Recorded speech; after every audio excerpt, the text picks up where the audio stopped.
Welcome back to the channel. I'm Colin and today I'll be comparing three Hifiman headphones that retail for under $200, including the Hifiman Deva Pro, Ananda Stealth, and the R10D.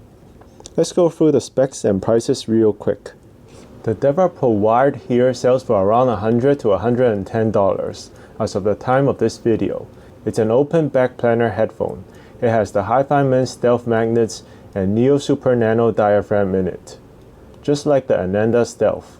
It has specially wired ear cups that allow both a single-sided entry and a dual cable entry. You will need special custom cables for dual entry though if you plan to replace the stock cable. Then is the Ananda Stealth. Currently it is selling for $190 to $220, so a bit more expensive than the Deva.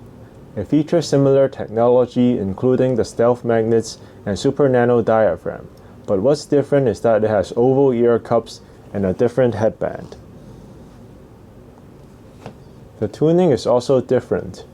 These have normal Hifiman wiring, so you can just use normal dual mini jack cable with these.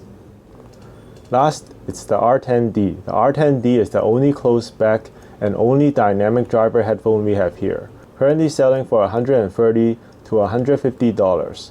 The R10D features huge wooden cups, and the headphone was originally a tribute to the Sony R10. These also have special wiring like the Deva Pro, so you would need special cables as well. Sound quality. Let's talk about the oddball out of the three, the R10D. The R10D has the most V-shaped and is furthest from neutral among the three. The R10D is definitely a more divisive headphone due to its prominent boost in the bass.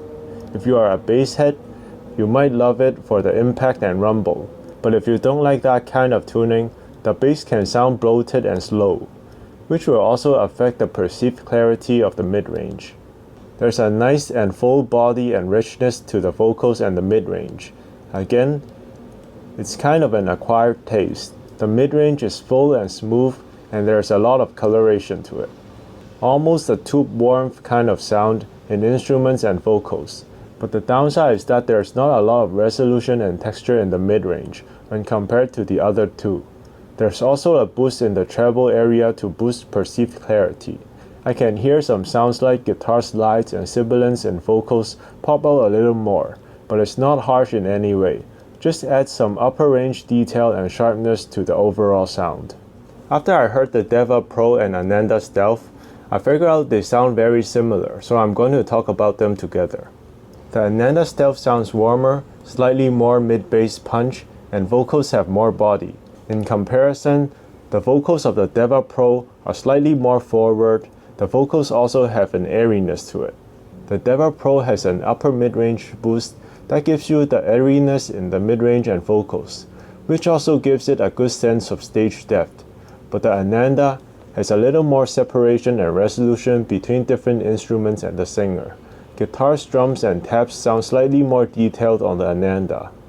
They have a similar soundstage size, but the Ananda wins very slightly in imaging. Overall, they are pretty darn close. I really had a hard time A/Bing the two through a series of tracks. I think you get 90 to 95% of the Ananda Stealth with the Deva Pro, and it's half the price.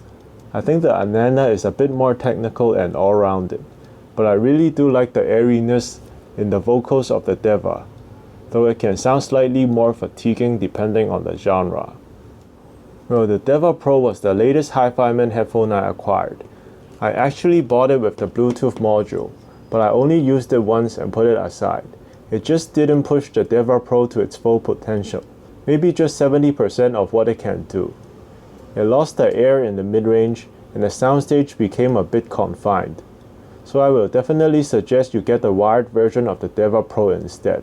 There are better Bluetooth dongles out there for an extra $100 this dongle is going to cost. With that piece of information out of the way, I was pleasantly surprised with how close the Deva Pro performed to the Ananda Stealth for half the price. If you already own the Ananda Stealth or Deva Pro, it wouldn't make sense for you to get the other. That's how close they sound. If you don't have either of them and you're deciding between the two, I would suggest you get the Deva Pro If you love listening to mid-range airiness and details in vocals, it has a bit of a sparkle in the mid-range that you don't get from the Ananda. If you want a little bit better overall resolution and technicality, with more bass quantity, get the Ananda Stealth instead. The build is better on the Ananda as well, with a nicer grille and headband. Last, if you are a bass head and your preference is to have the most mid-bass and bass quantity, and you don't really care about the overall neutrality and just want to have some fun, I can see there are people that would really like the warm and bassy sound of the R10D. I do have other videos of the Ananda Stealth in the R10D, so check them out in the description below if you want to know more about the headphones. So this is my comparison video of 3 Hifiman headphones under $200. Let me know if you have any questions in the comments below. If you already own these headphones, I would love to hear your experience as well. I've linked my affiliate links in the description below if you would like to purchase any of these headphones, or just anything in general. I would really appreciate it. If you're looking to purchase the headphones off AliExpress, remember to use the codes for an additional discount. In addition, AliExpress is holding a cashback challenge where you can earn up to 10% shopping credit in your next purchase. All you need to do is join my team using the link in the description. Once again, thank you very much for your support and for watching this video.